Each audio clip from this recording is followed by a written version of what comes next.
Hi, good evening, everyone. Welcome to SARS's May meeting. Lovely to see you. A lot of faces here tonight, which is really great. Great. Well, for tonight's meeting, it gives me very great pleasure to introduce and welcome for the first time to SARS Dr. Danielle Ashley, who's flown up from Melbourne to speak to us in person as well as combining with Zoom. Danielle is a practicing Chinese medicine doctor, nutritionist, and professional astrologer with over 3 decades of experience, introduced to astrology by her mother 35 years ago. She now blends natal, predictive, and medical astrology with acupuncture, nutrition, Chinese herbal medicine, and sound healing. Based in the Dandenong Ranges near Melbourne, she consults, mentors, and teaches both in person and online. So if we'd like to put our hands together and say, welcome, Danielle. Right, hello everybody online and in person. I'm a little bit nervous, but I'm very excited to be here. Got a lot of interesting chart examples for you, all different stuff. So it's a little bit of a mishmash, but in a good way. Hopefully there'll be something new and novel for everyone, irrespective of what level you're at.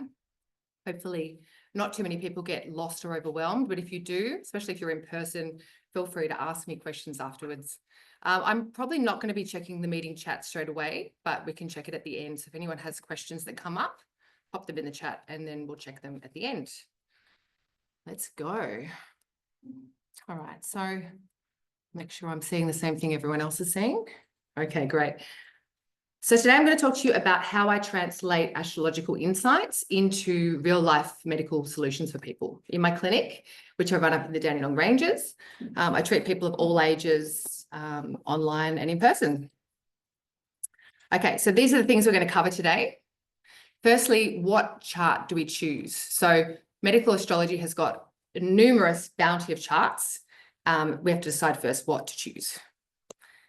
The next one, which I'm not going to go into much because I'm not interested in debating today, but what house system will I use? Key houses in medical astrology. We'll go over that for people who haven't had much of an intro into medical astrology. We're going to discuss the 4 temperaments and humors as well. So this is going to be a nice round overview for people to dip your toes in and then to have a bath. You know, it gets a little bit deeper as we go on. We're going to go over calculating temperament, how to do that. Now, there's a lot of different opinions on how to do that, but I'm going to present the one that I like to use. Creating a treatment for temperament. So I'm going to show you how you can translate that into a real life treatment for someone. Then we've got important questions to ask when you're looking at a medical astrology chart, or what those answers can be when you see the chart. Now we're going to explore the nativity. That's one of our chart types. We're going to look at solar returns. So we're going to start to look at predictive astrology. And then we're going to create a treatment plan using that. We're also going to look at perfections. So it's going to be a real melting pot of different things. I'm going to show you how to create a treatment plan using something which is called Yellow Path Acupuncture. It's an overlay which was created by my mentor, Will Morris, and it's great. We're going to do a good old death chart just to kind of brighten the mood. And then we'll go into looking at decumbiture charts, which are charts that are cast often when someone falls ill. We'll go into more detail because there's other kinds of decumbiture charts. We'll look at medical horary, so asking a medical question and using horary principles to answer that question. And we'll look at consultation charts. So I'm pretty sure we can fit this into 90 minutes. This is a course. This is a course. No. Okay.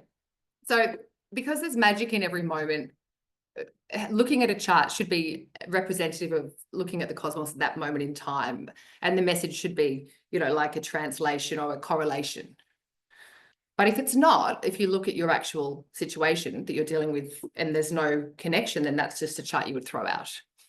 But let's have a look at the natal chart. So why would we use a natal chart in medical astrology? So for anything that's early in life, So the natal chart is that birth snapshot. Okay, so that's going to speak especially to early life. Okay, the first house perfection is that first house activation. So that's very early, first year of life. The long-term inherited ancestral, anything that's really speaking to kind of where you've come from, things that your family members have suffered as well. All of this is natal chart area. Okay. If you need to determine the temperament type of someone, you always use the root, like the nativity chart to do that. Okay. And then if you want to support the constitution, you need to know what the constitution is, and then you'd use the natal chart for that. Solar return charts, which I love. You'll see how much I love them soon. They will show you new and transient conditions.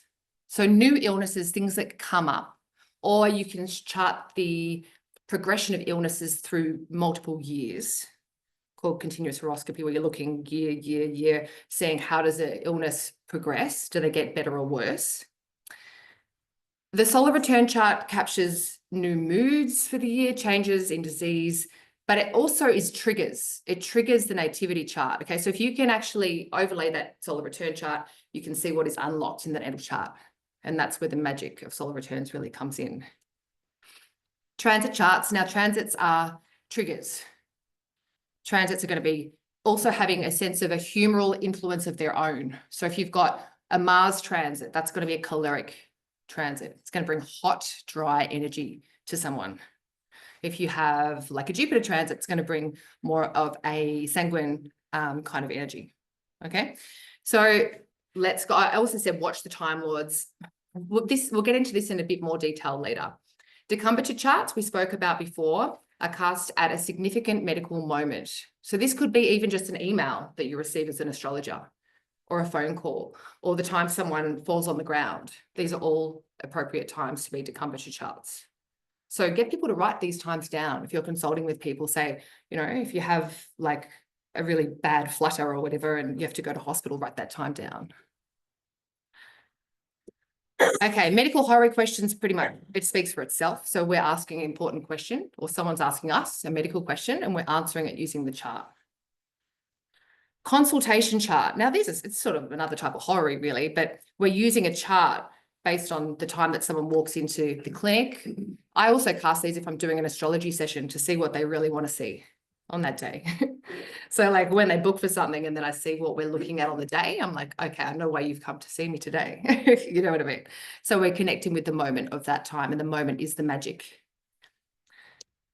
So house systems. Choose the house system that best answers the question that you're trying to answer. I'm sorry to interrupt. Are you showing slides at the moment? Yes, and you cannot see them? No. Oh, okay. Thank you so much for interrupting. Let me just see what's going on. You know, Mercury is actually conjunct Chiron right now, and I had a feeling something would happen. I'm glad it happened early. Well, we go Is back there into some other Zoom. Yeah, we probably haven't shared the screen. Sorry, Zoom, because you've missed out on a slide, but it's all here now. You'll be able to get it all. That's the one we're at. That's the one we're at. That's my mistake, I'm sure. Does that seem? Yeah, it's my fault. I didn't get that. How's that? Can you see now? Excellent. Thank you. Thank you so much. And you didn't miss any pictures. You didn't miss any diagrams. So that was a great thing to miss.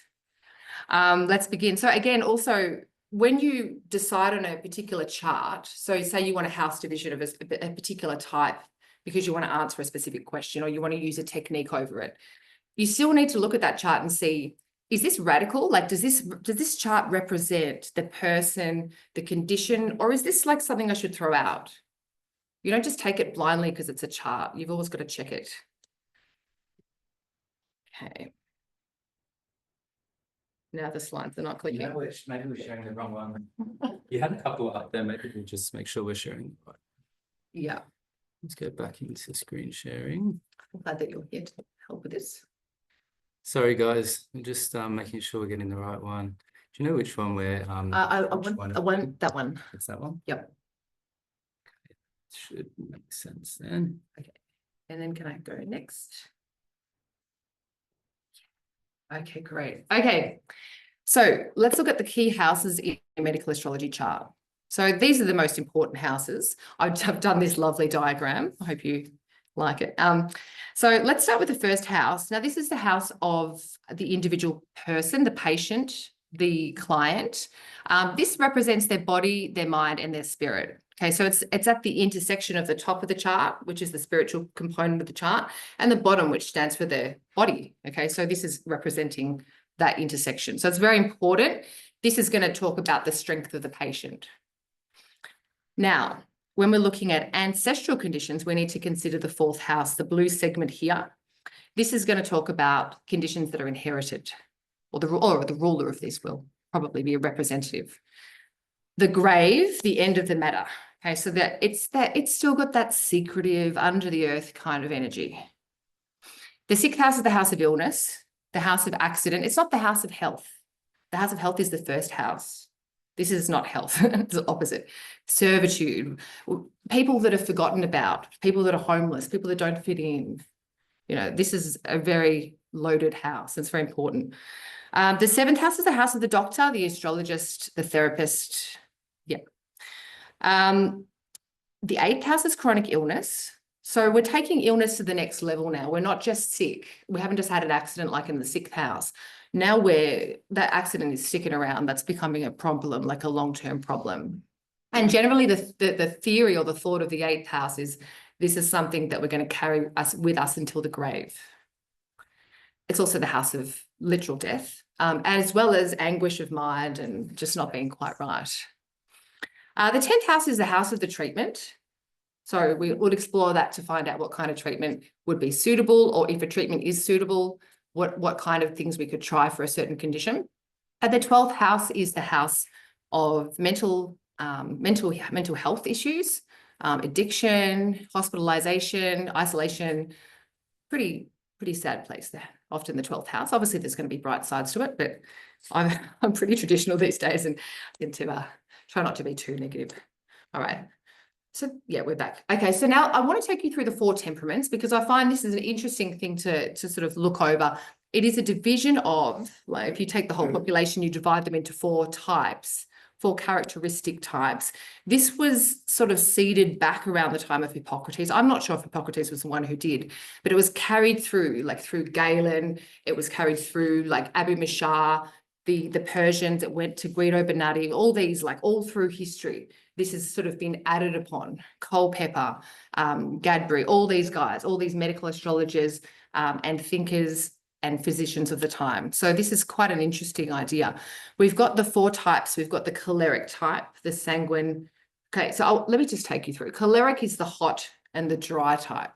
Okay, the fast, the furious. Okay, the sanguine is the flute bearer. Okay, so this is the charmer. Okay, this one is it sort of was always the ideal temperament, so-called, the kind of more personable type. The melancholic is studious. It's got its book there. It's sort of more insular. It's cold and dry. So the coldness leads to retraction, whereas the more hot temperament types are more about sort of being out there, either out there in a friendly, wet way, which is the sanguine, hot and wet, connecting, or in a more brash out there way, like a choleric. And then the phlegmatic is cold and wet. Okay, so that one wants to connect, but it's also a little bit cold, so it might take a little while to warm up. Okay, so the 4 temperaments are divisions of these imprinted characteristics. So the theory of these is that this is an innate calculation. So people are born this way. So it's usually not that cut and dry, like you're not just a pure choleric or a pure phlegmatic. There's usually a blend. And it's harder to treat the blended types because, you know, it's a bit like in Chinese medicine. As we grow up, we get more and more patterns that we have to treat. It just gets more difficult to treat someone like that. So the theory of the temperaments is that health and illness is connected to an appropriate balance of the humours. And so physiology and pathology, so sickness and, you know, and the function is affected by the humours. So having too much humour can throw you off. And traditional medicine disciplines all use humours. They, like Chinese medicine, Unani medicine, like all the old ones, Ayurvedic, they all know about humours. It's all factored in, like fluid physiology is part of their disciplines. So I did another diagram for you. Now this is just one that just shows the different humors, and there's a lot more overlays there. So you can see that the choleric humor is akin to sort of midday, or like, you know, the heat of the afternoon. Whereas you get that cold, dry to wet, late, you know, in the early hours of the morning. Now I've added a couple of other little details down here.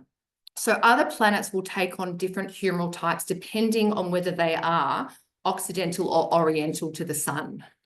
Okay, so if it's oriental, it means the planet rises before the sun. Okay, so if a planet is here and the sun is here, then that is an oriental planet. Okay, and so if that was Venus, then that would actually be a sanguine Venus, because that adds heat. If it's occidental, however, that will be cold and wet, still wet because it's Venus. Venus is a wet planet, okay? But it becomes colder if it follows the sun. And the same goes with Mercury. Okay, Mercury will be choleric if it's oriental, and then it will be melancholic if it's not, okay? If it's behind. And the sun's just choleric, okay? So how do you calculate temperament? So this is one method, there's many. You have to know what signs are what, okay? Oh, we've discussed this, so I'll move on. The first thing to evaluate is the ascendant sign. Okay, so you, for example, if the ascendant is Gemini, okay, Gemini will be sanguine because it's an air sign. Okay, just simple like that. Another example here. Then you look at the moon sign. The same thing, you're using the actual like element of that sign to determine what is this particular humor. And then the season of birth. Now, these three, according to Doreen Greenbaum, and I'm kind of using a variation of her method, are the most important. I wasn't including the season of birth for quite a while, and I've started doing it, and I find it a real game changer, because, and it's obviously going to flip depending on the hemisphere someone's in, but it really does impart something into someone's constitution, whether they're born in summer or winter or whatever. But there's additional factors that you should consider when you calculate. So the planetary ruler of the ascendant, okay, so say Saturn rules the ascendant. Saturn has got innate qualities of being cold and dry. So you need to give a melancholic score for that. Then the ascendant ruler in sign, okay, so say the ascendant ruler is Aquarius, but Aquarius is in Scorpio, that would be phlegmatic score. Okay, so we go deep, but we have to calculate. So we needed a lot of data points to do that. Then we look at the moon ruler by sign. So the moon, say the moon's in Aries, that's going to be choleric. Moon phase, say you could have like a full moon, they'll be choleric, okay, or building up to a full moon, especially choleric. Okay, so you just go through one by one. Would you like to do a little example? Yeah, okay.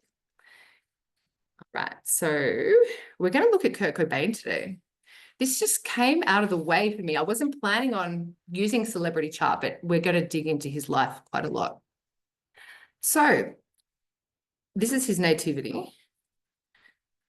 He's got Virgo rising, melancholic.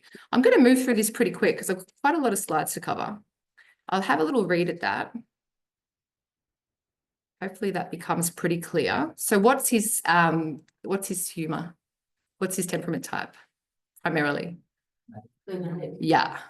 And it makes sense, right? If anyone's ever heard about Nirvana or Kurt Cobain, there's a quote about him here, and it says, he was a loner who saw the world for what it truly was. To becoming a highly intelligent and observant figure, it's safe to say he was a remarkable presence. I'm kind of a moody person, he said during one of his last ever interviews. And so that's the sort of vibe. Okay, so now let's say we're going to use Kurt Cobain's chart and we want to create a treatment. There's a concept of using a similitude, which is working with the ascendant and the first house, trying to support his constitution to help him, or using an antipathy, which we'll go into in a moment. So let's have a look at how we would work with the idea of similitude. So we're using something of a like nature as a relative sort of wellness booster to his vitality. Okay, so as an example here, we can reinforce the ascendant, planets in the first house, So you could look at that Uranus on the ascendant and be like, okay, I don't know if I'd want to reinforce that though. Like, to me, that doesn't seem like a health strategy. Maybe that's about moving stagnation, like that could help. He's got Mercury ruling the ascendant and it's in Pisces. So perhaps we could do some kind of emotional therapy for him. Probably a good idea. Now, the treatment of opposites is called antipathy. And to do that, you need to take the cusp of the 6th house and the planet that rules it. Okay, so let's see here. We've got Saturn ruling it and it's in a cold, wet sign. And so what we would do is we would oppose that with something warm and dry to help. Because look at this chart. He's got he's got 2 outer planets in Earth, and that is it. Everything else is water. It's a lot. So phlegmatic treatment for Kurt. So let's go through a little practice just to give you an idea. We know we want to bring in some warm drying medicinals to dry up some of that water, because, you know, if you think about water, if you throw water on the floor, it just spreads out everywhere. Okay. And that's not ideal because you can't really contain it. But then if the water becomes corrupted, it becomes it can get sort of sticky or gluggy. And then that's a problem of the phlegmatic humor as well. Okay. So in this situation, the metabolic processes tend to slow down. Just see why this, yeah, it's working. Okay, so we need to boost up the metabolism. Okay, we're going to use the energy of the sun, okay, to do that. Now, to do that, obviously, the reason why we're doing that is his sun's in the 6th house. Okay, firstly, the 6th house is a dark house. It's not aspected by the ascendant using any Ptolemaic aspects. So that sun needs help. Okay, we need to give it a bit of a boost. It's in Pisces, it's in a cold, wet sign. So we're going to put a bit of warmth into him. We're going to use moxibustion in Chinese medicine land, which is looks like a cigar. It's a very hot stick. We light the end of it and we hold it over certain acupuncture points to infuse heat and to help move cold and water. Very effective. Okay, so there's also a deficiency of spleen and kidney. So he's got a big stellium of planets in that sort of 6th, 7th house area, all in Pisces. And that area, as you'll see later on, is connected to the kidneys. And it's just a heap of water, affecting the metabolic process. So we're going to strengthen that, warm cooked foods, and reduce dampness, which is like pathological water.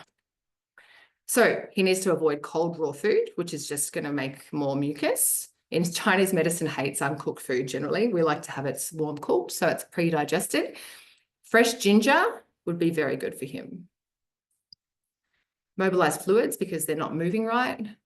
Okay, so I can't imagine he would do this, but lymphatic brushing, you know, using a dryer brush toward the heart, or rebounding, getting on a little trampoline. It's very good for lymphatic system. So if anyone in here is phlegmatic or anyone on the Zoom, it would be great to get on a rebounder. Emotional therapies are great, obviously. So the ruler of the ascendant is Mercury in Pisces. He's got a very sensitive mind. So he's going to need some support with that in whatever way we can. What herbs? So I've gone with the really just the king of herbs in Chinese medicine, Renshen, ginseng. There's many different types, but this is the proper real ginseng, okay? This ginseng tonifies every single organ and it calms the Shen, which is the heart. It also, it's just like, it nourishes, it pretty much washes your dishes for you. It's what he needs. We could throw in some other herbs. Atractylodes, it's missing an A. Baiju is a really good one to dry dampness in the digestion. Bansha is like a similar herb. It's kind of quite hot and dispersing, and it's a good one. Okay, so let's ask, well, we're not going to ask these to our patients or our clients, but we can ask these to ourselves when we look at charts for medical astrology. Okay, so is the patient's constitution stronger than the pathogen or the illness? We need to look at the ruler of the 1st house, okay, versus the ruler of the 6th house. Okay, so is it stronger by essential dignity? You know, do you have someone who's got the sun in Leo, that's ruling that ascendant? And is the 6th house, Mars in Libra? Because that sun's going to be stronger. It's going to be able to probably overcome a lot of illnesses rather than the person like Kurt, who's got the ascendant ruler in detriment, not in dignity, okay? Is the patient contributing to their own illness? Okay, so if there's a configuration between the ruler of the first and the ruler of any of these so-called difficult houses, so the 6th, the 8th, or the 12th, then in some way the person may be contributing, or somehow their lifestyle, their environment, maybe patterns that they're repeating. Yeah, that could be all connected to this illness. Is it chronic? So chronic illness is usually connected to the 8th. So if we see the ruler of the 6th in the 8th, then the illness is chronic, generally. If it's configured to Saturn, which makes things stick around, then that's probably chronic. Always consider dignity combustion. So even if, so say if a planet is very close to the sun, that's not a good thing. Generally in traditional astrology, that could weaken a planet. So considering that, maltreatment, which means say a planet is in an aspect to another planet, so Mars would be say squaring the sun, that would be a condition of maltreatment. So that would also weaken a planet or vitality, or it would add heat and dryness because of it being Mars. House location and angularity, which means if a planet is on an angle, it's going to have a louder voice than a planet that's not. If it's in a cadent house like the 6th, it's going to probably cause problems, but it might not be as loud straight away. Okay, the skill of the doctor and the treatment, so the efficacy of the treatment. So we will assess the ruler of the seventh house for the doctor. Is it dignified? Bona fide means, is it supported by benefic? So does Venus or Jupiter look at it? Is it in an aspect that can help the doctor, like his reputation, his skill level? Is the medicine likely to help the patient? Is the ruler of the first configured to the ruler of the 10th? There's a lot of other things we can look at here. It might be that there's a connection to a benefic. It might be making a positive aspect to the person's natal chart. So you can always do these overlays to see how these charts connect with the natal. I always recommend doing that. Will there be side effects to the treatment? So the ruler of the 10th, which is the treatment, in the 6th house of illness, indicates that there could be side effects from the treatment. If the ruler of the 10th house is in the 8th house, the treatment could lead to death, or it could lead to chronic illness. Yeah, we see that. I saw that with someone. I was like, you need to leave this hospital now. And, you know, they were just giving them more and more fluids. And I said, you know, there's too much fluids here. So yeah, let's look at the birth chart of Kurt Cobain and look at some of these factors to apply them quickly. So he's got Virgo rising. We need to pay attention to the first house because it speaks strongly about him and his vitality and his outlook on life. He's got this Uranus and Pluto conjunction right up in his grill, like defining him. He's known for being wild and being kind of disruptive, and yeah. It's opposite a big stellium in Pisces though. So it's very hard to sustain that type of character when you're so sensitive on the inside, you know. The ruler of vitality, like we discussed, is in the 6th house in detriment. So that's a condition which is not saying he's very strong. Mercury, which is the ruling his ascendant, is in a grand water trine. Now, you might think, oh, that sounds fabulous. Like, look at that Jupiter. I mean, when I looked at the Jupiter and the moon, I thought, wow, there's a lot of beautiful dignity in those planets there. Like, how did this guy have such a terrible life, you know? Well, there's lots of things to say about that. But like his moon's actually on Sirius. There's a fixed star called Sirius, the dog star. Now, I was reading someone, Alice Sparkly Cat, she says that hard aspects, and I would sometimes consider a conjunction to be one, can create a sense of cultural alienation. People with this aspect live in the in-betweens, too queer for straight and not queer enough for queers, conquering your pain by turning it into a cultural product, commercializing the self-narrative. So I thought that's very fitting for him. So I don't want to say hypersensitive, but incredibly sensitive soul with all that water. The ruler of the 6th, so this is the planet that speaks to his illness, is Saturn. Saturn is angular, so Saturn's at 28. The cusp of the 7th is 23, that's angular, within 5 degrees of the cusp. So Saturn is strong, okay? Saturn's stronger than Mercury. And the 8th ruler is in its domicile. So the 8th ruler, the ruler of chronic illness, is strong because it's in its own sign. conjunct, well, pretty close to the South Node, which is not very auspicious. Yeah, and also it's in a very, very close partile trine to the ruler of the 12th house. So this talks about, yeah, the anguish, the pain, and the frustration that came with him and his illness. Okay. Yeah, and I mean, you can look at the anaretic degree that's hitting right up on the 6th and the 12th house cusp, 29 degrees, volatile. You've got the ruler of the 12th house in the 6th house, and that's going to become more important soon when we see that sun. But that indicates mental health is, you know, he says in one of his interviews that his illness was psychosomatic. And that would be a sort of picture for psychosomatic illness. You know, the mental is creating a physical problem because the 12th is in the 6th house. Yeah, the conjunctions to the prominent fixed stars, which we spoke about. He's also got Saturn on a fixed star called Shiat, which is about drowning. It's very unlucky. So that's not good. This is a very big medical history. So just have a little scan your eyes over. We're going to go into more detail soon. It's pretty horrific. One of the key features of this is that he had scoliosis, because I couldn't make sense of it. Like he actually experienced terrible stomach pain, which made his life unbearable, that he wanted to die. And that's why he started taking heroin every day. And I couldn't figure out how that connected to the scoliosis, but I think I did. We'll go into it. But he also had bipolar, anxiety, insomnia, bronchitis, like so many problems.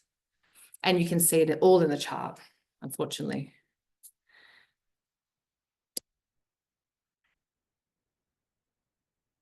I think I could almost slow down because like I was trying to hurry a little so I didn't miss it, but we're doing right. Okay, so what we're going to do is I'm going to show you a new thing, which I know we're flipping around, but I keep you on your toes. And this thing is called the organ clock. So what you can see here is you can see each of the Chinese medicine organs, meridians, okay, they are actually laid out in a circular fashion around the chart. Okay, and this is created by my wonderful mentor, Will Morris. And this is called the Yellow Path Acupuncture Overlay. And I use this in my clinic to help to see what particular meridians are being lit up by these different stelliums or placements of planets in charts. So this organ clock shows the flow of the chi through each of the organs. So it's 2 hours per organ system. And it's where the chi is at the max capacity. So like in the morning, first thing in the morning, like between like 7 and 9, you're going to be in stomach time. And then 9 to 11, you're going to be in spleen time. So that's why they say you should eat in the morning during that time when you've got maximum energy going through the stomach and spleen. Yeah. So let's use this in a little, just going to get rid of my here. Okay, so we're going to look at his natal chart now with this yellow path overlay. And we're going to start to consider the treatment that we talked about briefly and sort of put it together. We spoke about a stellium of water, like a lot of Pisces, okay? There's this stellium here. Stelliums in medical astrology are actually not very good, okay? They show an imbalance or they show an excess. They show that there's a big lot of stagnation somewhere, okay? And we can see in this yellow path system that the stagnation is in the kidney meridian. So the way we calculate this, it goes 15 degrees either side, okay? But we can see that all of this is right in the kidney, okay? And so because we've got a lot of water in the kidney, in Chinese medicine, the kidney is the root of vitality, okay? It's got the kidney yin and the kidney yang. But if there's a lot of water, that kidney yang will be depleted. And so what we can see with this is we can sometimes see congenital weaknesses. And what I think is interesting is that scoliosis is one of those things that can be congenital.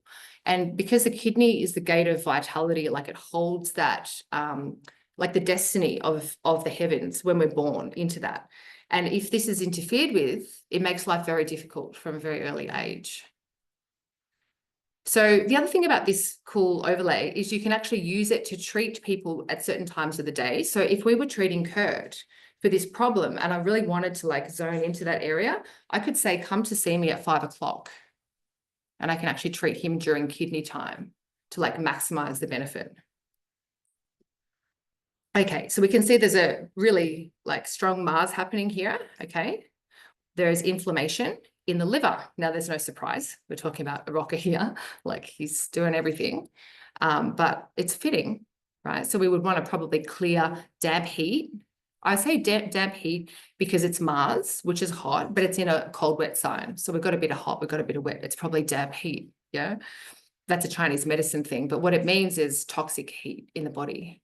Usually like phlegmy green, that's damp heat, nasty. These two very dignified planets, yeah, they are really interesting in this chart. So, but what we can see, they lead into the spleen segment of the chart. And we know that his spleen is just way too damp. There's way too much pathological water there for it to actually be transforming and transporting all the food and things he's eating properly. So it's just like, it doesn't go down. It's actually rebellious. We call it rebellious chi. He's getting like vomiting as soon as he tries to eat anything. It's very bad. Okay, so now we're flipping to the solar return. So like, how do we work with his solar return? How can we, like, we can use his solar return for the onset of some of these conditions to try and see what can we do in this given year. Are you guys hanging in there? Is it a bit not too quick? Yeah, right. Let me know. So I really enjoy this solar return stuff that I discovered through Ben Dykes and like Abu Mashar. Like he did a great translation of Abu Mashar's PN4 Persian nativities, and if you're interested in that, it's very worth listening or reading that book because it goes into a lot of detail. Okay, so solar returns, who uses them? Put your hand up if you use them. Oh, great. Okay, so yeah, you know that they're a forecast for the year ahead from birthday to birthday, or approximately when the sun hits that very degree minute of birth. Okay, so look at the solar return chart on its own, but also always overlay it with the nativity to compare and to see what's getting triggered in that year. Now, the natal planetary rulers will bring their meaning to the solar return chart. So I always keep in mind, what does that planet mean in the nativity? Because it's going to infuse the solar return with that. Yeah, solar return planets that form meaningful aspects to planets in the nativity equate to natal promises, or things that are innate in the natal chart waiting to be awakened by the correct. Or, you know, a solar return is effectively a transit that we're just taking a snapshot of and applying it for the whole year or the whole month or however we're using our solar returns. They show one-off new events and moods. When there are not direct connections to the nativity, it's still important because those novel things, like say you have a planet in a sign that you've never had a planet in the sign, then that's going to bring you something for the year to experience that is not part of your natural flow. It might be something new and exciting, or maybe it might be something problematic, but something different. So you need to consider the ruler of the natal ascendant. Keep that in your mind. You need to get the ruler of the solar return ascendant and get that in your mind. And then you also need to look at the perfection and the ruler of that. So it's actually quite complex because you need to have 3 and you need to watch them all together, okay? But I don't want to get too confusing today. It's just to plant a few seeds. Okay, we'll go into what perfections are. So I'm not going to leave you hanging. We're going to go into it in more detail in the next slide. But perfections are a Hellenistic technique. So ultimately, when we're looking at a solar return chart, we've got to remember, if we're looking at it for medical reasons, we've got to focus on our medical houses and we've got to look for connections. So if it's a long-term disease, we're going to see that connecting and like clicking into the natal chart. And that story will be continuing through solar returns each year. All right, so this is perfections, annual perfections, okay? This technique is old. It is a whole sign technique traditionally, and I was going to do it in quadrants, and then I decided to do it in whole signs because I'm pretty agnostic these days. I never used to be. So what this is we are going to calculate the perfection using your nativity. Okay, each birthday you're going to get a new one. It's 1 house per year of life. The planetary ruler of the house is the Lord of the year. Okay, so say if you're in a first house perfection, you've got Leo rising, the sun is the ruler of the year, the Lord of the year. Yeah. Okay. Any planets inside the house become co-rulers of the year, not outer planets. Okay, the topics of the perfected house become the themes of the year. Okay, so say if you're in a 5th house perfection, you might get pregnant, you might like go dating a lot, you might learn to play the violin, whatever. Consider the perfected planets as time lords. Yeah, so that's why we're saying we use our solar return ascendant, we use our natal ascendant, and we use our perfected planet as a time lord.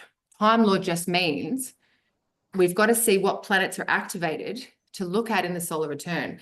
Otherwise, we're just looking at a whole heap of noise. It's just too much. It's too many data sets. You just got to pick your perfected, your time lord planets and start with them because they're going to pack the biggest punch for a solar return year.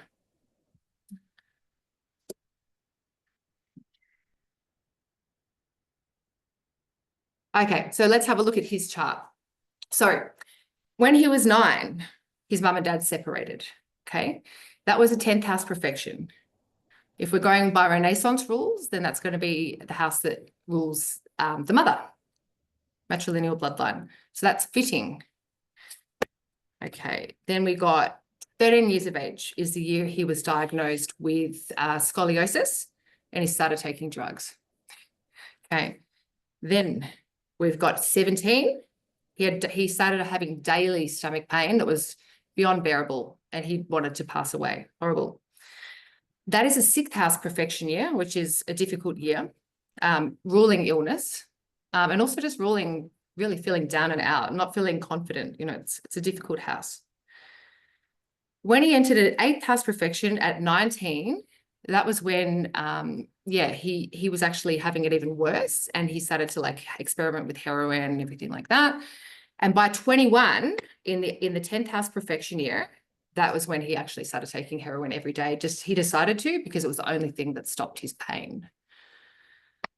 And then 27 was sadly when he passed away. And that's a 4th house perfection, which is the year which connects to the grave. And that's that 27 club, you know, people who are passing away in that time. Well, loaded 7th house. All right, I'm just gonna. Sometimes the clicker doesn't click. All right.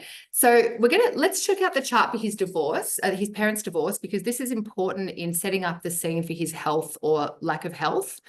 It really destroyed him. Like he felt like an alien in his own words. He used to talk to his alien parents at night before bed. He swore that his parents were not his parents. And look at that Uranus on the ascendant. It's like perfect for that. Now, this is not even his natal chart. This is the solar return chart for the parent split. But look at that. We see a return of Uranus. So that's the sort of thing I'm talking about. That's when we see an awakening of that natal promise. When we see the return, we see repetition. That's when we know this is going to be an important year. Okay, so when the parents broke up, he went to live with his father in a trailer park. And then his mother married an abusive man who broke her arm. And then Kurt wrote a film about suicide and horrible things. So it wasn't good for him. But it's really interesting to see because we've got the ruler of the ascendant in the 8th house. So he already started to kind of toy with ideas of like not wanting to be here. So you could see that his focus, his ascendant ruler for that year is in the 8th house of death. Now, when we look at his sort of his illness for that year, I guess the ruler of the 6th, again, it's the ascendant ruler in the 8th house. So that's just not good.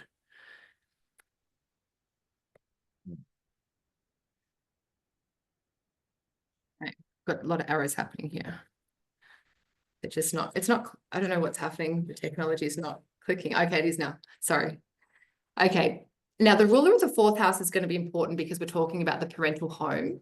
Okay. And we've got that represented by Saturn, which firstly isn't a very warm, fluffy, like energy. I don't know what's happened. Like it's just. Oh, right. Great. Yeah, it's not a delay, maybe. Oh, thanks. All right. Well, I'll just keep clicking and see what happens. Oh, yeah. Okay. Yeah. So I was just looking at that Saturn in Cancer in terrible condition in terms of its essential dignity, retrograde. Yeah.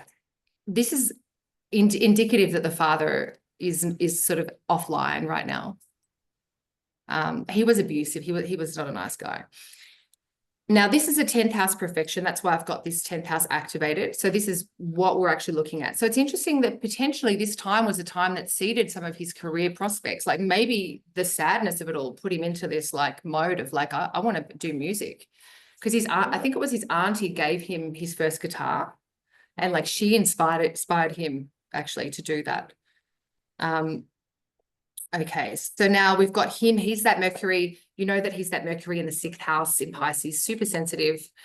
It's just I don't know why these arrows are not working. I might have to just like let it go. Like not the whole book, but just these arrows. I'll try. Every time I hit it, like okay, great, thanks.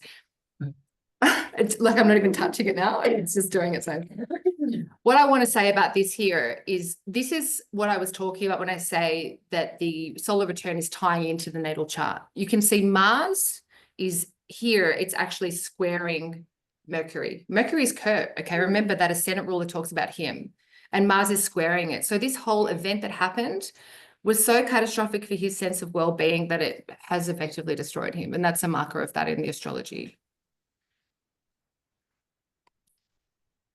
Okay, Mercury is the ruler of the year, remember? So let's look at the solar return Mercury. It's with Venus. That's called bonification. That means Mercury is getting a bit of love from Venus. Good? No, because Mars is squaring it. So he's getting squared both times. Mercury's hurt, and both times he's getting like, he's not good. It's like an onslaught. Okay, now look at the beautiful array. He's got that beautiful dignified moon and Jupiter there natally. Often what we see in bad years of solar returns is that we see when those two planets return, they lose a lot of essential dignity or they get corruption in some way. Jupiter goes into the 6th house, and Jupiter is the natal ruler of the 4th house, which rules the stomach. Remember, his main problem was stomach problem. Yeah, that's 4th house is the stomach. It ends up in the 6th house of illness, and it's hot and dry, choleric, angry and sick. Yeah, that is not a good Jupiter anymore. The moon is not a good Jupiter. Sorry, there's not a good Jupiter. And then the moon is equally debilitated in Scorpio. So both those planets have just like lost it. Yeah. So that's really a difficult alignment there. The whole talk isn't this depressing. There's some good stuff. There's a bit more, but then we get onto the bright stuff. But I mean, the other thing that you can see here as well is that we know that Saturn rules the 6th house, and it's the house of illness, and he had scoliosis. Now, scoliosis is it's a deformity of the spine, which we'll go into more. But Saturn is a good representative for that. Saturn is a good representative for any deformity like that. And in the solar return year, that Saturn, which was representative of the home life, is also the ruler of the illness. So there's this tie, like if you weave it, you can weave it and see how it all comes together. And then we get another really bad, this is called maltreatment, where we see Saturn right up on his beautiful Jupiter and just harming that Jupiter. So Saturn is bringing its lack of benevolence, its cruelty to the family unit, because that Jupiter rules the 4th house and Saturn is destroying it. Can you see that? Yeah. Okay, so this is a chart for the onset of the scoliosis. So this was cast when he was 13 years old. So it's an overlay. He's got his natal in the middle, and then the outer is the 13-year-old him. Okay, so scoliosis is lateral curvature of the spine. He was playing like jump rope at school, and he had a rupture of a disc in his back. And that's when they discovered that he had scoliosis. Can hear someone. I don't think someone's muted. It's all right. Coconut for me, please. Sure. Okay. So yeah, this is what. Okay, someone's not muted. Yeah. Can someone please mute yourself?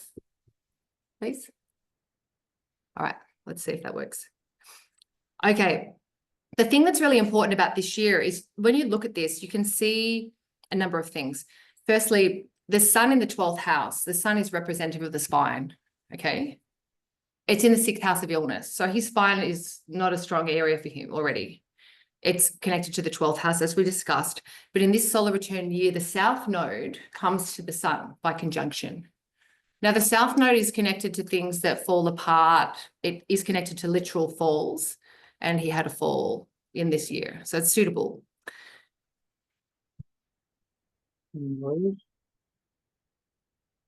Okay. The other thing is that the ascendant of the solar return is actually Mars. And again, that's often a year where you see accidents, you see injuries. It's also the year where the ascendant comes up right up on natal Mars, conjunct to the degree of the 8th house. Yep. This Thank you. thing- Understand. Wait a second, I have to. next. On Saturday morning. Stephen, Okay. can you turn All your right. microphone on? For 2 days. I Can hope you it's close off. the door, please? Open the door. Stephen, turn off your mic, please. I'm trying to. How do I do it? I just can't. I'll My turn off my thing is it's not working well. I don't know, technology. See what I'm saying? The mouse is gone. This walkabout.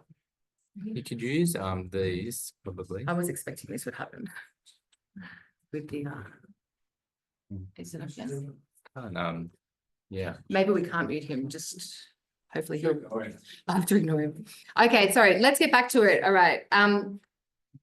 Yeah, so it is really significant this year that the natal 8th house ruler, which is Mars, gets visited by the ascendant of the solar return, because it means that this is the year that this person wakes up into this year of chronic illness. That's what it means. And unfortunately, it was marked by an injury, which is very Mars-like.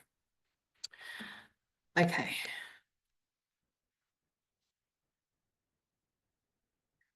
Saturn rules the skeletal structure. Okay, and we can see that Saturn comes to the ascendant again. So this is double whammy. When the ascendants get activated, it's like coming into the light that year. So Saturn is right up on the ascendant too. Often when you see things like this, when something actually happens, there are so many things that come to be. It's not just like you don't make a call on one of these things. You make a call on 3 or 4 or 6 of them. They're so loud. Neptune here in the solar return comes to the 4th house cusp as well. And this is the year that he started trying drugs for the first time.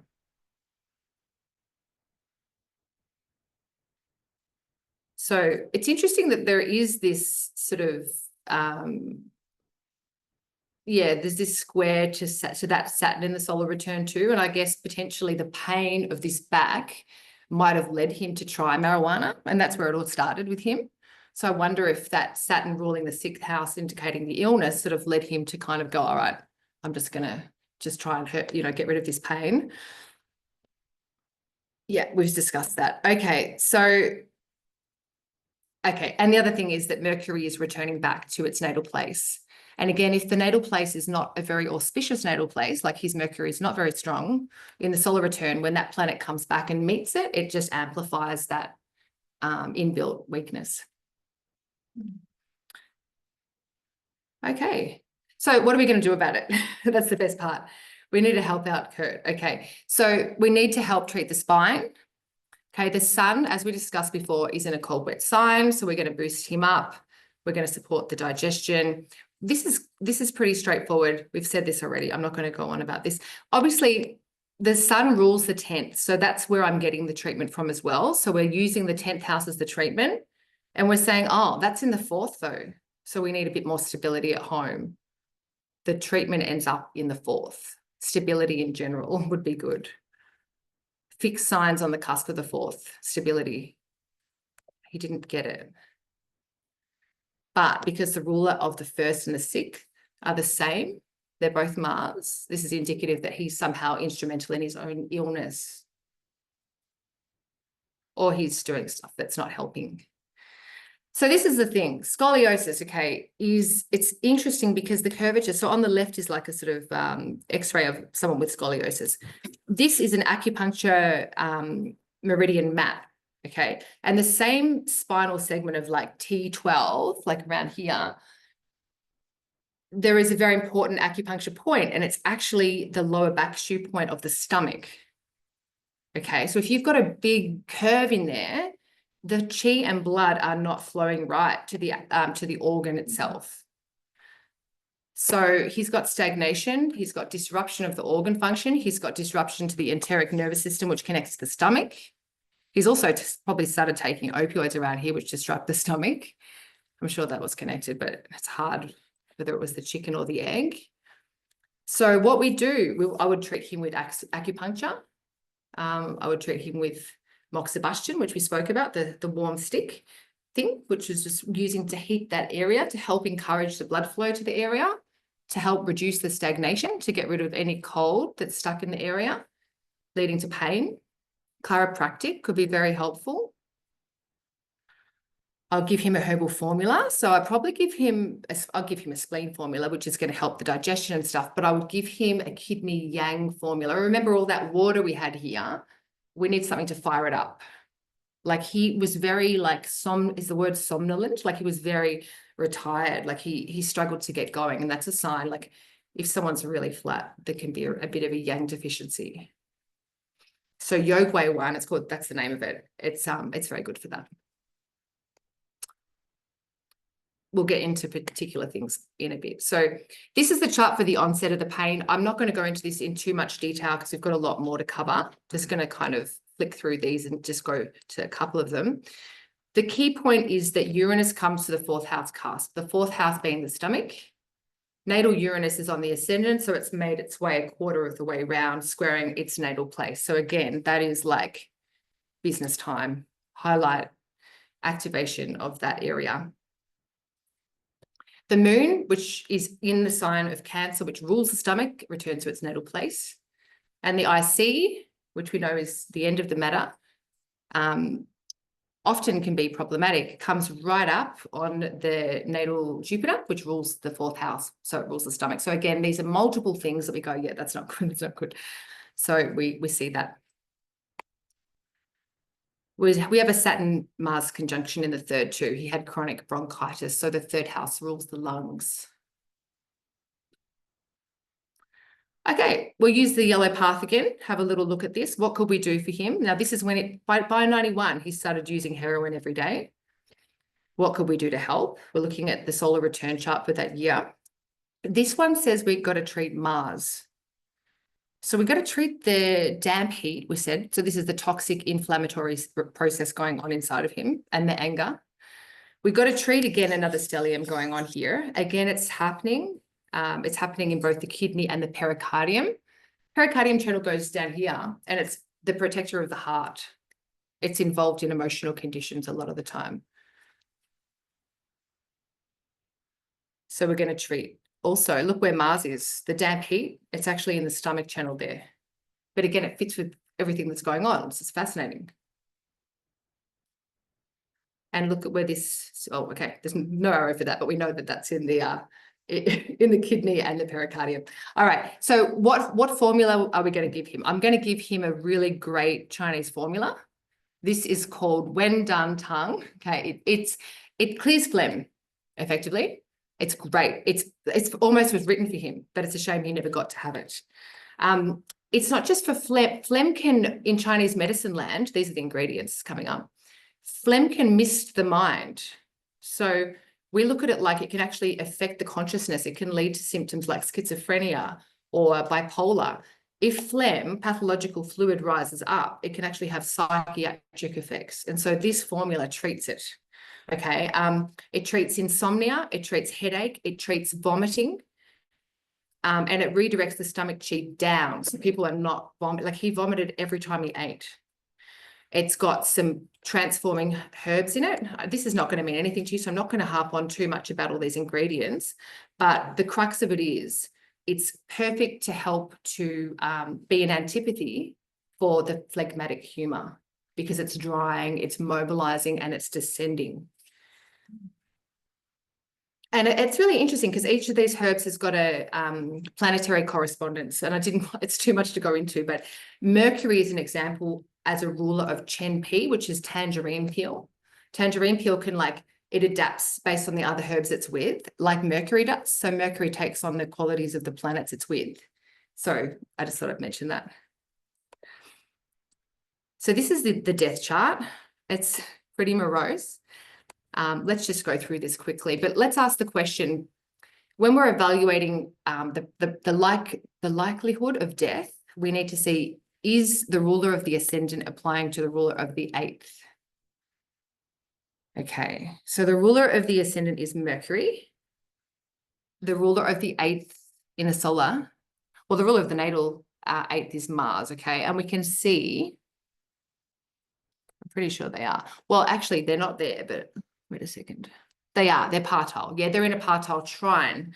So this is something I wanted to mention is, you can see in Kurt's chart, he doesn't have that many, he's got a fair chunk of oppositions going on, but there are no other hard aspects. They're only trines. And so the point I want to make is that trines can really bring about stagnation of fluids, a bit like stelliums can. And so just because you see the ruler of the first in aspect to the ruler of the 8th house of death, doesn't mean that that's good. That is just easy death. Okay, it's still death. So the natal ascendant ruler Mercury conjoins the ruler of the 12th house. This was a psychiatric problem, like there was a cause that was psychiatric. It was mental illness as well. The ruler of the 12th is in the 6th. Saturn, yeah. And I mean, the Saturn and exalted Venus really talk to this stagnation of fluids, and also to the drug overdose component. So Venus can definitely talk about drugs. Neptune can talk about drugs. It just depends what drugs you're talking about. And Saturn, I mean, Saturn would talk about something that can kill you. Solar return Mars is in the 5th square Neptune. So again, that talks about drug overdose. And because the 5th house is the house of the heart, we could talk about circulatory failure or heart attack or something like that. It's not a very nice picture. We have a very high moon, like right up on the MC, and we see the IC is very high up on the in the 10th house. And this IC, being the grave, is sort of hanging over the whole chart. Okay, we're going to switch now to something totally different to take the energy up. We're going to go to iron deficiency anemia. This is totally different, nothing to do with Kurt Cobain. This is a patient of mine who had very, very low ferritin test, okay? Ferritin is the way the body stores iron, okay? And she is in her 40s. She had very, very heavy periods. The doctor recommended an iron infusion to treat this. Now, she's actually Mercury in Aquarius in the chart because the ruler of the ascendant is that Mercury.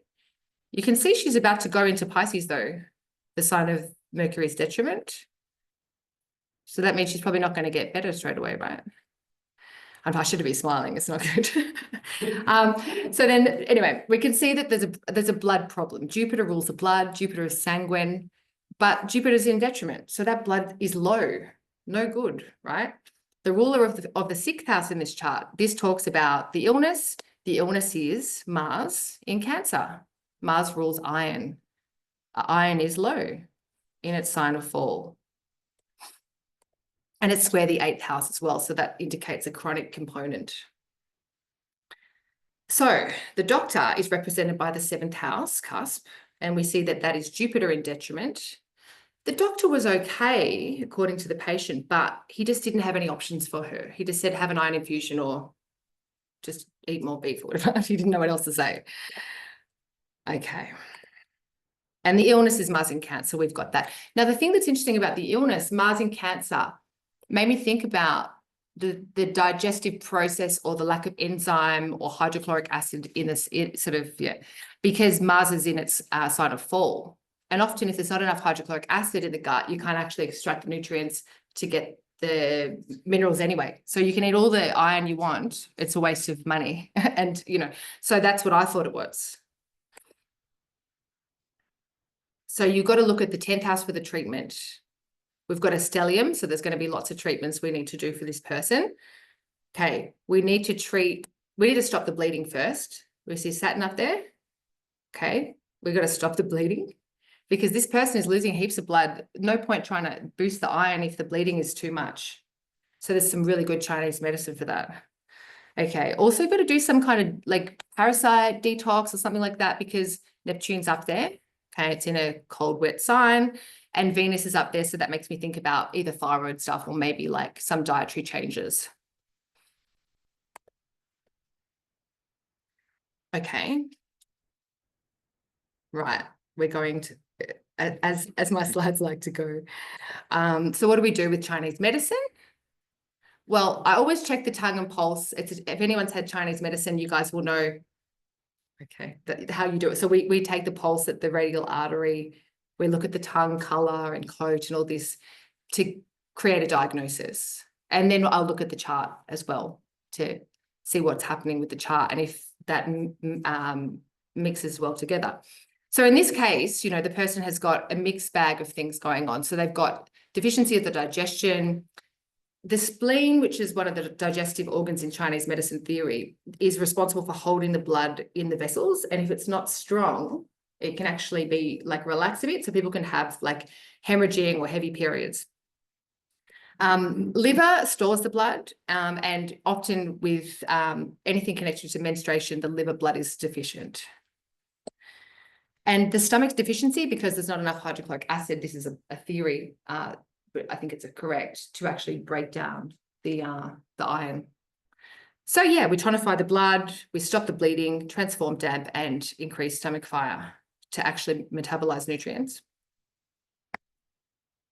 You did see the moon and I think the south node were both in the 4th house as well. So we are paying attention to the digestion in this. Acupuncture, this is a whole bunch of stuff you guys won't get, but I'll just give you a quick overview. We're going to treat a channel called the Chong Mai. This channel is a very deep reservoir, and it particularly relates to gynecology and blood. So that's why we treat it. Okay, and then we're going to look at an overlay. Wait, it just went away. This is another one of Will's incredible creations. This is using, you've got your I Ching, but it's pretty much a division of the chart.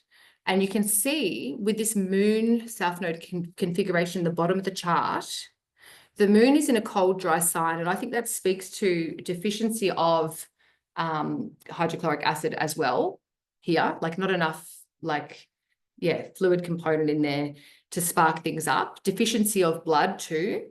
So I want to treat the Chong Mai. You can see those planets are placed in the Chong. We could also treat the Du Mai, but that's a whole different treatment. And it's not as akin to answering the question we want to answer. All right, so 3 months. It takes about 3 months to make a bit of an imprint on your iron levels. So she had to stick with it for a bit. Her levels were like maybe 5, and they were meant to be between 30 and 300. So yeah, we have got the south node in the 4th house, and the south node talks to latent pathogens. So that made me think about SIBO, like small intestinal bacterial overgrowth. It's sort of like something that happens when pathogens migrate from like the large intestine, or they go into the small intestine where they're not meant to be, and they actually eat the good nutrients. So you need to kill those pathogens in order to actually then benefit the gut and like recolonize it to help the person. It's quite complicated, but we did it. Yeah, so we've got to stop the bleeding. Yeah, you've got this. So she went on to a low FODMAP diet. She went on to a heavy metal detox because, again, heavy metals like lead also eat or are involved in like, yeah, interfering with iron absorption. She went on to a cycle of natural antibiotics. So oregano oil was one of them. Now, often you can eat the right things, but if you're drinking coffee, tea, all the good stuff like red wine, anything like that, cacao even, it has like polyphenols and stuff, and it blocks the absorption of the good stuff, like as in iron, like it blocks iron absorption, or at least reduces it significantly. So you need to wait for 2 hours, like between it's really, really boring to go out with someone who's on that diet. And you would avoid oxalic acid or oxalate. So anything like certain green leafies or like beetroot would be out of the picture. So you wouldn't have your beef or any of your iron containing meals with any of those, because it also interferes with absorption. So I put her on Shilajit, which is a really great supplement from like Afghanistan, Pakistan area. It's very rich in minerals, fulvic minerals and all this good stuff. I put her on beef liver because it's got the enzymes and cofactors that help the body absorb iron. It's not just about iron, it's about all the friends of iron that make it absorb. Dang Gui, which is a very popular Chinese herb, you might have heard of Dang Gui, and Huang Qi, they're two friends. And those two together, there's numerous studies that actually show that they help to improve iron absorption. And it's very good together. Vitamin C helps absorb it, and chlorella is a green thing, green supplement, which is fantastic. All right, so yeah, these are some formulas.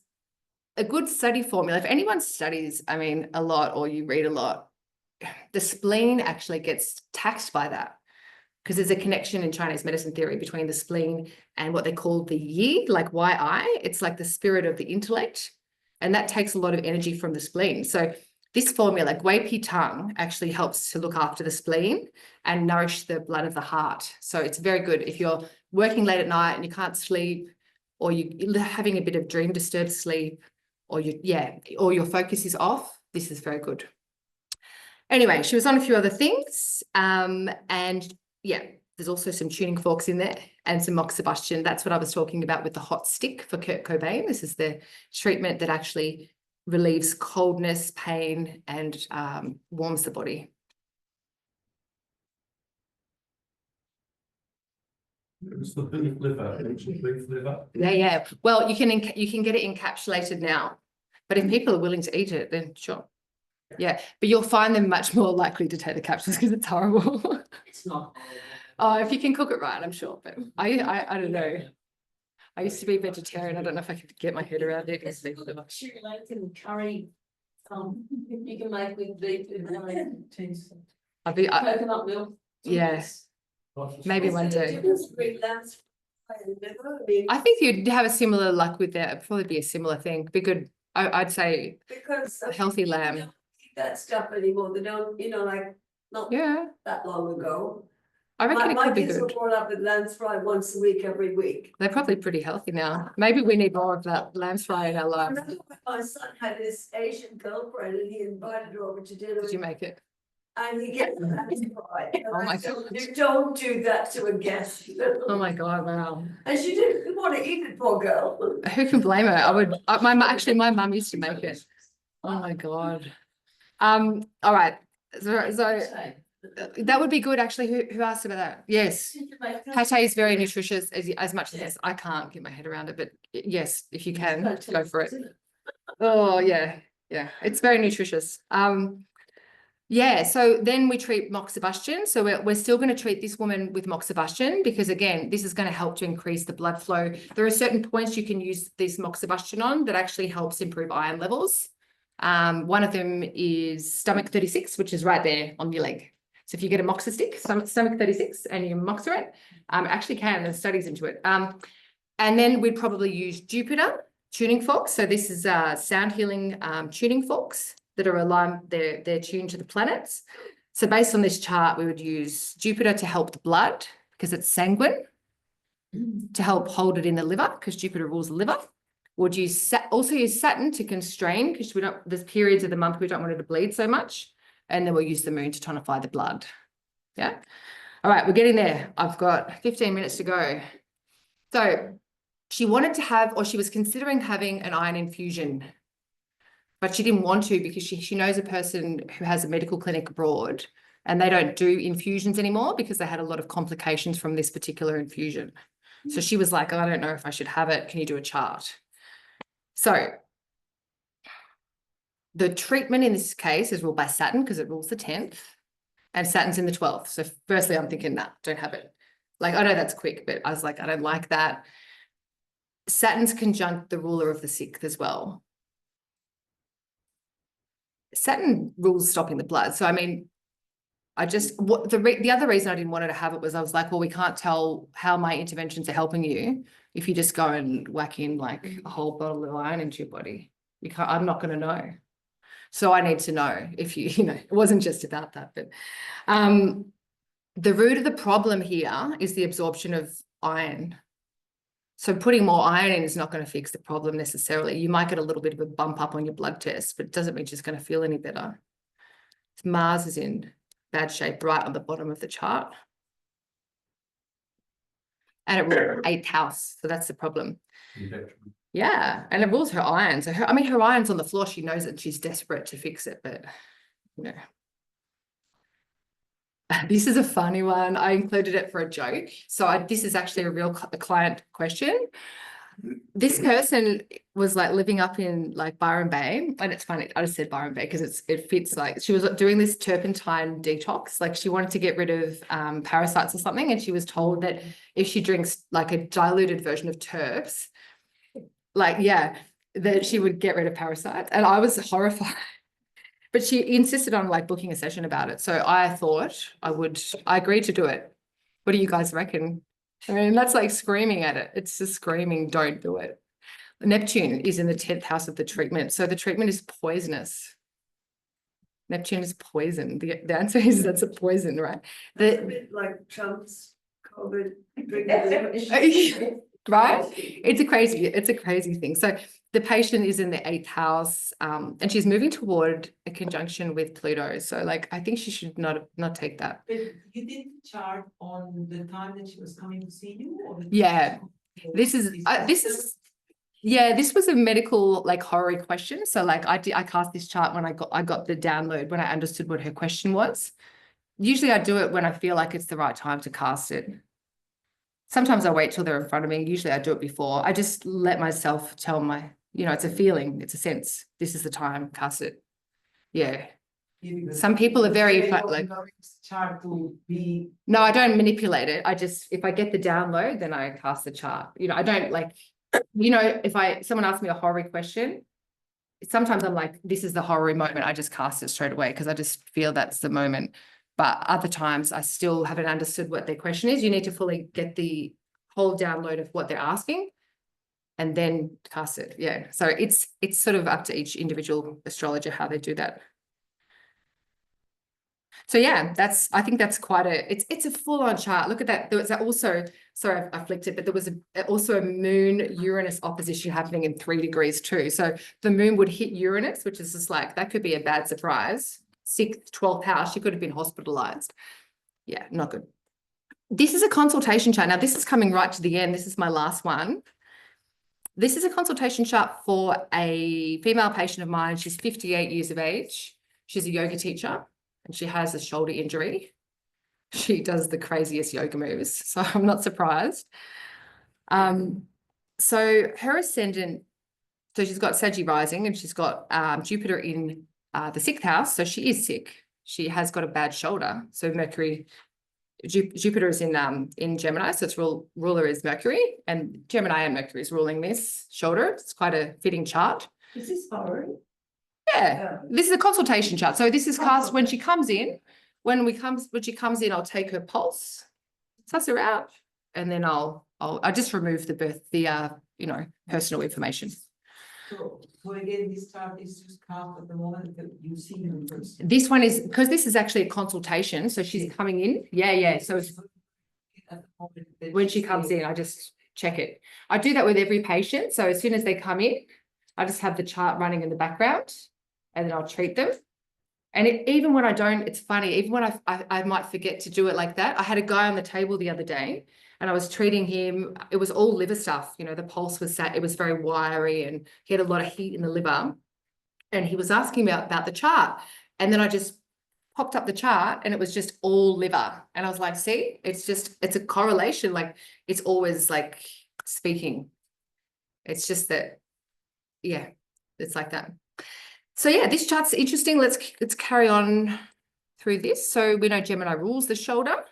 So it's a big stellium of Gemini. She had a lot of stagnation in this region. Like stagnation is a common word we use in Chinese medicine when it means that there's almost like too many cars on particular roads, particular meridians, or too many traffic jams. So we want to move the traffic jams, move the stagnation of this big stellium. So the illness here is heat in the blood, okay? She's got a very choleric kind of constitution. She's got a loud voice. She's quite impatient. So it didn't hurt to cool the blood heat in Chinese medicine. Now, remember, air signs, they're going to be hot and wet. So there is a lot of heat here to clear. And we've got Aries planets too, or at least one. Mars is in Aries. You can see that we've got the Taurus and Gemini planets signs in the 6th house. So that's really discussing that the area affected is from here to here. It was also the cervical spine. So that's also the Taurus area in the neck. So yeah, we're going to cool the blood, we're going to move the blood stasis, and we're going to stop the pain. And so this is what we did. We stuck needles in her shoulder. We use moxibustion, so we use that hot stuff, but you can actually put certain moxibustion pieces onto the ends of the needles so that they burn, or they put heat down into the acupuncture points. Because even though she's got blood heat, if there's any coldness there, coldness can further add to the pain. So I always have to suss it out. If her pulse is incredibly hot on a day, I might not use moxa. I always suss it out on the day. Cupping, very good way to get rid of those traffic jams. Okay, you've seen cupping done on like athletes and things. Like inserting a cup onto a region really helps because you're sucking certain muscular groups into smaller confined spaces, and that drives blood circulation, detoxification of tissues and everything. And it's a hot therapy. So we use a flame and then we create a vacuum. And that's how it actually works to stimulate the area. The other thing we did was we bled distal points. So distal means down the end. We bled the poor thing. There's a horrible, horrible treatment. So we bled the end points of the large intestine channel, which is here. And so what this does by bleeding the distal points, which is called Jing Well points, you actually dredge the whole meridian. And so the pain was up here, and that was connected to large intestine and the small intestine channels. And so by dredging those points, we pull that out. And what we do is we use a lancet and we just prick it to bleed. Just not multiple times, but just to get a drop of blood out. Herbal medicine is repeating the same treatment process, the same protocol. Move the blood, cool the blood, and relieve stasis. And of course, we put a few tuning forks in too. So I usually wait till they've got the needles in, and then I'll check the chart. Or if the chart's up, I'll check the chart. And I usually look at the 10th house and the ruler of the 1st house. So I tend to use more of a like similitude energy with the tuning forks. Even if you're using like an antipathy or whatever with tuning forks, it doesn't really matter because they're not going to, you know, terribly hurt someone or anything, but they are super relaxing and they do work really well to kind of rebalance people when it's more of an energetic or emotional problem. I find they work really well. And especially in this case here, you know, using Saturn is going to really help to clear the damp heat because it's very cool and very dry. So I need to stand up. yeah, no worries. Go for it. Yeah. Yes, see, stagnation is too much stagnation. If you're sitting down for too long, you're going to get it.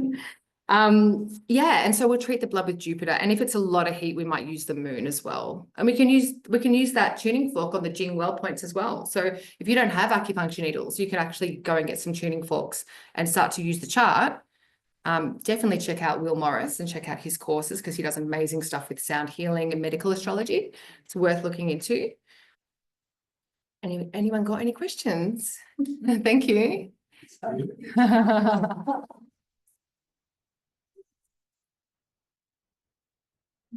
Well, I'm going to switch back to Zoom just so you can see the chat. Okay, in yes. case people at home Thank you. have questions too. Oh, yeah, great. These very polite people were asking where the slides were at the start. Can I ask just about the tuning forks? Can you use them to vitalize? So if you've got somebody's chart and you see that they've got planets in detrimental, can you use the tuning forks, the appropriate one, to strengthen that energy? Yeah. Introducing it to their origin. I think it's a good idea. Yeah, I do that. I do that for myself. Yeah, absolutely. You can. I mean, if you want to be really classical about it, you might, if those planets rule like the 6th, the 8th, or the 12th, maybe you don't. But also because it's a tuning fork, if it feels good, if you listen to the frequency when you like what do you call it, client, Yeah. when you listen to that, if it actually feels good to you, then yeah, I reckon trust the person, because actually if you play a tuning fork with someone that's really not resonant for them, they won't like it. They'll be, because I do it for people sometimes as a test to say, like, do you like that? They're like, oh, what's that? I'm like, yeah, that's Mars. You don't need that. You've got enough Mars, you know. So it's funny, you can test it. So yeah, it's definitely worth playing around and trying, even using something simple like the sun. That's a great way to vitalize someone. The sun with that's a great way to vitalize. Yeah. Tuning forks is a new concept to me that I haven't come across, so. They're fun. They're so fun, and they're great if you work with children as well. Because, like, you know, in Chinese medicine land, like sometimes I will use acupuncture with kids, but you have to really talk them through it, and maybe one needle and whatever. But with tuning forks, it's super fun because they can pick them up, they can clang them around and listen, and you know, they get to be involved in the process. So tuning forks is good.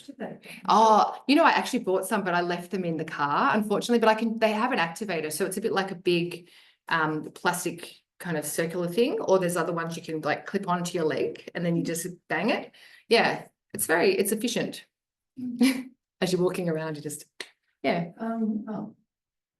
Yeah, hey. Yeah, I'm always reading on Facebook about parasites. Does that mean worms? What are they talking about? Yeah, it's a good question. There's so much parasite stuff at the moment. I think it's connected to like Saturn in Pisces, that energy. It seems to be bringing up more parasites. And there's Yeah, but what do they mean by parasites? I think it's a whole, like, that's a whole thing.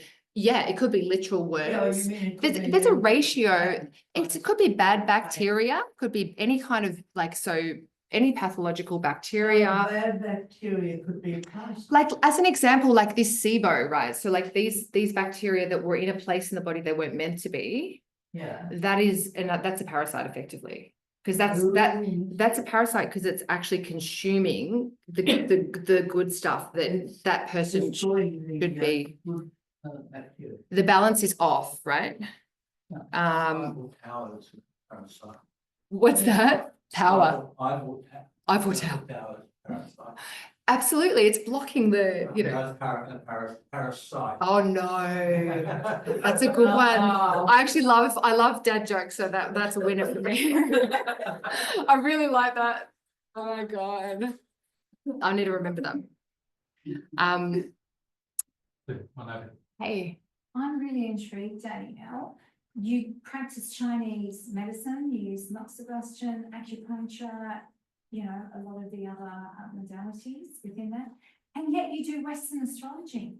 Yeah, no, I'm not really like, as a kid, I always had, because my mum had all these astrology books, and but she had this cool book, which was Suzanne White. It's like a real cliche, like, oh, you know, but it was like this great book where you've probably seen it, you know, it's got the Western and the Chinese zodiac together.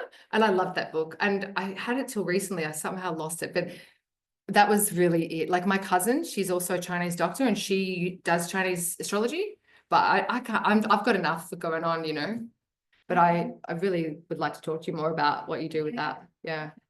Yeah, it's just very interesting the way when you were talking about the charts and where the illness is affecting the spleen, you know, and the elements associated with that. Yes. Because there's a little bit of a disconnect with Western and Chinese, because you've got the 5 elements with the Chinese 5 to 5. We don't have a disconnect though, because Will Morris he's cracked the code. So that's really interesting. Yeah. So check him out, because there's so much, like there is so many, it goes back, there's something which is called, it's a flavor-based system, and you can decode the different flavors using, it's called the Soup Classic, the Tang Ye Jing, and it's a really old text.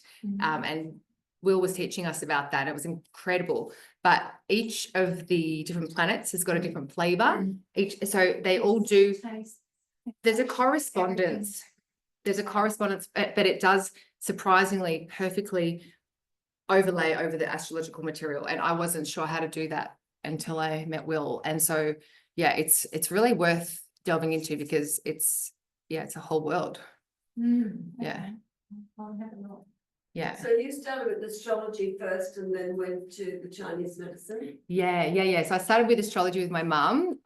We used to draw up charts when I was like maybe 5. She had this, I think it was written by Liz Green, old school, like one of those, it was like a blue wheel with a crayon and you have an ephemeris, and yeah, I had that. So I used to use the ephemeris and like check and like write all the planets on, and that's where it started. And then been hooked ever since, really. And then I've just been training with different people. And actually, I do want to finish by acknowledging the people that have taught me. And I'm so grateful for all the people that have shared their knowledge, because a lot of this is not mine. You know, this is just something I've managed to digest and interpret and use in my clinic. So I want to acknowledge, you know, my mentors, Will Morris, Deborah Holding, that without them, you know.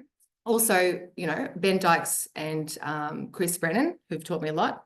And Lee Lehman. So they're the primary influences. And I think that if it wasn't for those people, I wouldn't be able to, you know, be getting better at this, I guess.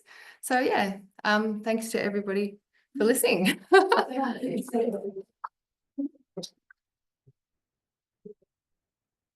And thanks to everyone for joining us here. If anyone's there, I think they might have, I'm not sure. I've been like, oh, they are. Hey guys, I just want to acknowledge the people that are on Zoom. Hey, thank you so much for being here. I think there's still a few more questions on Zoom. So I'm sorry I haven't been like present here. I'm not very good at doing 2 things at once at all. If Mars would like to join us for a drink at the. yeah, if Mars is like this in conjunct with Aquarius, I don't know what will happen when it's opposite Pluto. Oh yeah, I know, it's horrific. I'm also concerned about that. Jennifer, hi guys, I'm sorry that I have only just come back, but thanks for listening. I hope you enjoyed it. Feel free to reach out if anyone's got any questions. I'll put my email in the chat if I can. I'm having trouble with the cursor. It's not working right. We can email it. Yeah, we'll email it in the note. Thank you so much for being here. Appreciate it. I hope you enjoyed. I think there's a couple of, I can't even see the questions. We're having trouble with scrolling on my computer right now. It's super weird. I'm sorry, but feel free to reach out with questions later. How do we stop it? Need your cursor for that. I know. I just hit exit. Did that do anything? No, I don't think so. Oh, now it's working. Okay. Thank you, everyone. Okay. All the best. Then we can stop recording. Oh, yeah.